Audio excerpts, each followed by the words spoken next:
लखीमपुर खीरी से 10 kilometre oil कस्बे में भगवान शंकर का मेढक मंदिर।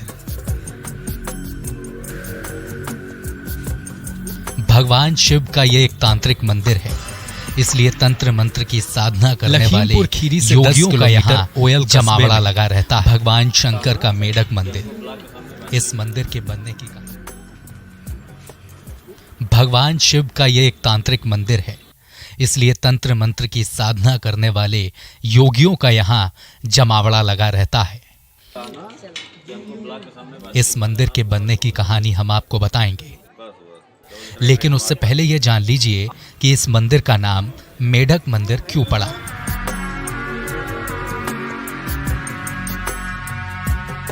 इस मंदिर के बाहर एक मेढक की विशाल मूर्ति है और उसके पीछे भगवान शंकर का मंदिर है। मंदिर को अगर आप सामने से देखें तो ऐसा लगता है जैसे पूरा मंदिर मेढक की पीठ पर है। आपको लगेगा जैसे शिवजी मेढक की पीठ पर विराजमान है, इसलिए इसे मेढक मंदिर कहते हैं। उत्तर प्रदेश के लखीमपुर का यह मंदिर देश का इकलौता मेढक मंदिर भी है। अब जरा मंदिर के बनने की कहानी भी जान लीजिए। इस मंदिर का निर्माण ओवल नरेश राजा बख्त सिंह ने सन 1755 में करवाया था। कहते हैं कि राजा बख्त सिंह ने एक बार गुसाई सेना को बुरी तरह से हराया था और उनकी सभी संपत्ति जब्त कर ली थी।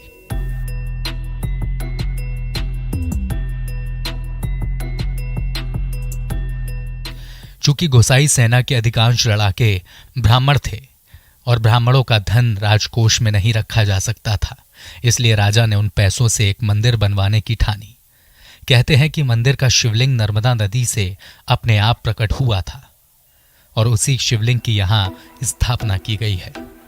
इस मंदिर की खासियत यह है कि यहाँ शिवलिंग दिन में 3 बार अपना रंग बदलता है। इसकी विशेषता है ये मेढक श्रीयंत्र के ऊपर बना है और यहाँ बहुत दूर दूर के यात्री आते हैं दर्शन करने। अंदर शिवलिंग जो है वो दिन में 3 मरतबा कलर चेंज करता है भोले बाबा, और नंदी जी इसमें खड़े हैं। यहाँ सावन में बहुत भीड़ होती है, बहुत से भंडारे होते हैं, लोग पर्यटक लोग बहुत ज़्यादा आते हैं। कांवरिया बहुत आते हैं लोग यहाँ दर्शन करने के लिए। इसमें जो शिवलिंग है ये दिन में 3 बार कलर चेंज कर देता है, और जो नंदी हैं वो नंदी हमेशा ही इस मंदिर में खड़े हैं, और किसी भी मंदिर में जाओगे तो बैठे ही पाओगे।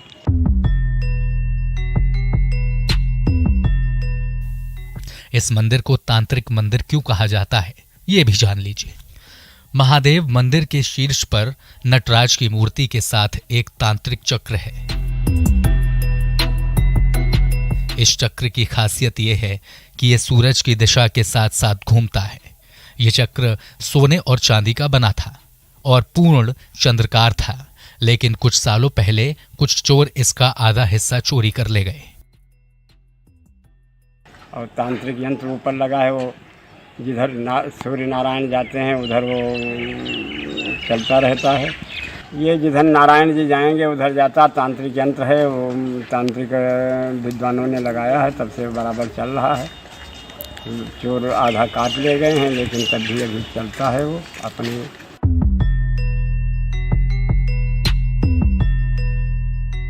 मंदिर के चारों ओर सीढ़ियां बनाई गई हैं।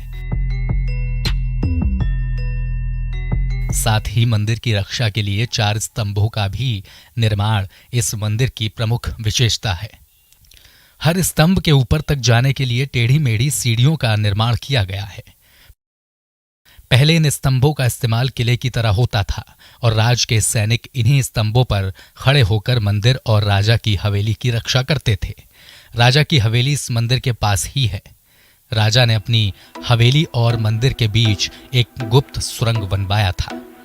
वो सुरंग आज भी मौजूद है, लेकिन अब उसे आम जनता के लिए बंद कर दिया गया है। सुरंग वो रानी साहब कोठी तक गई है और यहाँ बाहर भी निकलती थी, लेकिन अब बंद कर दी गई। अच्छा, उस सुरंग में रानी साहिबा ने बनवाया था, तो उसमें क्या किस चीज़ को लेकर सुरंग बनवाया था? आने जाने के लिए, अपने के लिए बनवाया था। कहाँ रानी आती साहब आती थी, कहाँ आती थी? यहाँ मंदिर के लिए, मंदिर को आती थी, फिर मंदिर से वापस जाती थी। वो सुरंग अब बंद कर दी गई है, रानी साहब ने खुद बंद कर दिया। ये सुरंग मंदिर से वो राजा साहब की कोठी तक गया हुआ है, और वहाँ जो पहले हमारे पूर्वज राजा थे, जो राजा भक्त सिंह थे, तो उनकी जो रानी थी, तो वो इसी सुरंग से आती थी पूजा करने के लिए, और पूजा करके फिर वापस इसी सुरंग से चली जाती थी। उन्हें कोई लोग देख नहीं पाते थे।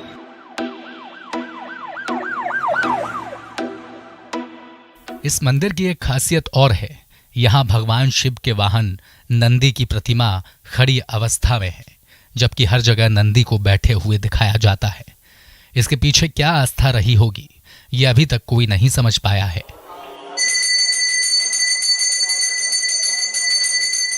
बहरहाल इस मंदिर को आक्रमणकारियों से बचाने के लिए यहाँ एक भूल भुलैया का भी निर्माण करवाया गया था, लेकिन अब उसे भी आम जनता के लिए बंद कर दिया गया है। हाँ, एक भूल भुलैया है, वो अब बंद कर दी गई है। क्या कारण रहा बंद करने का?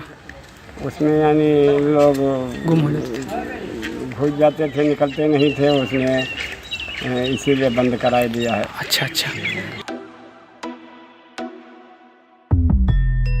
इस मंदिर की सबसे बड़ी खासियत ये कुआं है। ये कुआं मंदिर की पहली मंजिल पर बनवाया गया है। आश्चर्य की बात यह है कि इस कुएं का पानी कभी नहीं सूखता।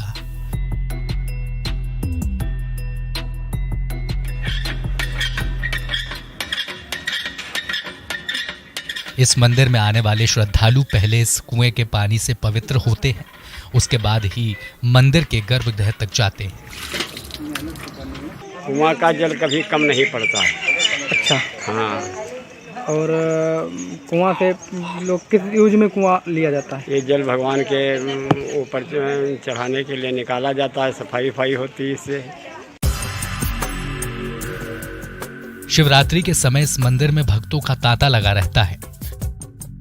आम दिनों में भी दूर दूर से इस मंदिर में लोग भगवान शिव के दर्शन करने आते हैं। काफ़ी पुराना मंदिर है। वर्ल्ड में केवल 3 मंदिर इस नाम से हैं। इस जो उससे बने हुए श्री यंत्र पे हर एक ईंट, यहाँ का हर एक चीज़ अभिमंत्रित है, जो पुजारी जी ने बताया। और यहाँ का शिवलिंग अत्यंत यूनिक है यहाँ वर्ल्ड में पूरे, जो दिन में 3 बार रंग बदलता है। मैंने सुना था कि यहाँ पर जो मेढक मंदिर है काफ़ी प्राचीन मंदिर है, और ये जैसा कि आप देख सकते हैं मेढक के ऊपर बना हुआ है। इसकी जो शिल्प कला है, और शिल्प क्या मतलब जो इसकी प्राचीन बनाने की जो कला है, जो इसका भारतीय सभ्यता के हिसाब से आप देख सकते हैं किस प्रकार से शिवलिंग जो है कलर चेंज करता है, और इसकी काफ़ी विशेषता है। सुनिए, इस मंदिर में हमने बहुत कुछ देखा। इतना अच्छा मंदिर, इतना पुराना मंदिर, इतनी अच्छी अच्छी मूर्तियाँ, कितनी पुरानी इसमें। इसकी विशेषता ये बताई गई कि मेढक ऊपर ये मंदिर बना है, लेकिन जैसा सुना है तो सब अच्छा, लेकिन इसकी थोड़ी मरम्मत करवाने वाली है। बस ठीक है, बहुत जर्जर हो गया है। लेकिन लगभग 265 साल पुराना ये मंदिर आज सरकारी उपेक्षा का शिकार है। इसका सबसे बड़ा सबूत है कि मंदिर के शीर्ष पर से तांत्रिक चक्र का चोरी हो जाना। यहाँ आने वाले भक्त भी मानते हैं कि इस मंदिर का जीर्णोद्धार जरूरी है। विशेषता हम लोग मालूम पड़ा कि जो है ओयल में एक अच्छा मंदिर है, मेढक मंदिर बोला जाता है। तो इसी वजह से हम लोग देखने आए कि वो मेढक के ऊपर बना हुआ है, बहुत ऊंचे पे बना हुआ है। तो ये मंदिर तो बहुत प्राचीन है, लेकिन इस समय लगभग इसमें 1 करोड़ रुपए का खर्च है ताकि इसका रंग रोगन हो सके।